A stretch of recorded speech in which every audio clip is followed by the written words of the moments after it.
How to create a watermark. Go to page layer option, watermark option, picture option and text option. তাত আমি কি কৰিম text option তো লিখি দিম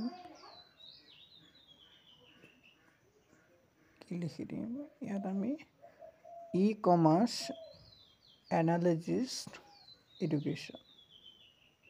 e-commerce analysis education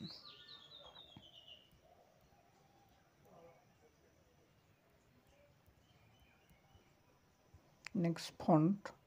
style to কেনেকুৱা ধৰণৰ আমাৰ font style হ'ব লাগে next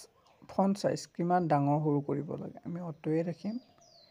next font color কেনেকুৱা color হ'ব লাগে ক'লা বগা and আমি apply কৰিম কেনেকৈ horizontal and diagonal আমি horizontal কি কৰিম apply কৰিম next close কৰিম scroll button তোৰে আমি